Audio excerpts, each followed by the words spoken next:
what we mean when we talk about success for children, because for us it's more than getting a 4.0 grade point average or making a sports team, even though those things are very important, especially if that's the child's goal. But for us, success is about helping children develop self-esteem from the inside out, based on who they are versus based on what they accomplish. It's about helping children learn how to stretch outside of their comfort zone and go for their goals. It's about teaching children how to be self-leaders, to live with responsibility, to live with integrity, and to make good decisions, whether they're by themselves or with their friends.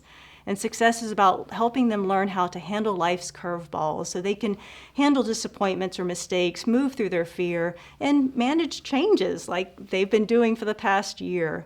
And at the foundation of all of this, Jack, is mindset. It's all about how they think. And that's what life coaching is all about.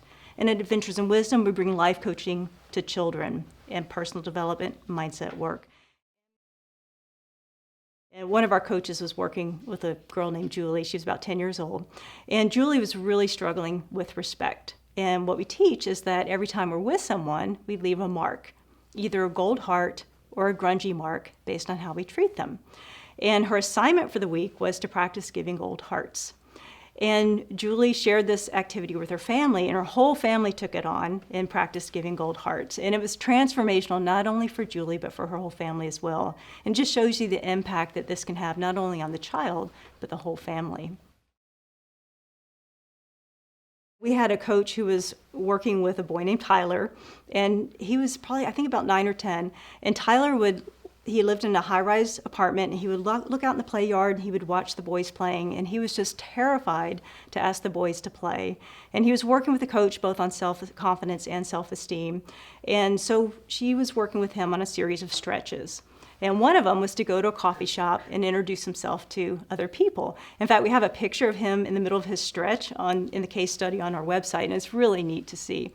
And he was terrified at first, but then he realized that it could get easier as he was sharing. And the great news is that he did wind up introducing himself to the boys, and they became his playmates. And it was just such a success story. And that's what we want for our kids. We just want them to be happy, to have friends, to feel like they're accomplished in life. And it was just a really great story. One of our coaches was working with a boy named Timothy, and his goal was to make the baseball all-star team, which he did make. But what I wanted to share with you was that as soon as he made the team, he put so much pressure on himself to do well that he entered into a hitting slump. So his coach worked with him on actively visualizing the whole batting process, from picking up the bat to hitting the ball. And after just one coaching session, he got his first out-of-the-park home run. And it's really neat because the coach celebrated it on Facebook, and the father made a comment on the Facebook post that you were part of that home run, coach. And it's just really, really exciting. So it shows you the power of visualization for any of us at any age.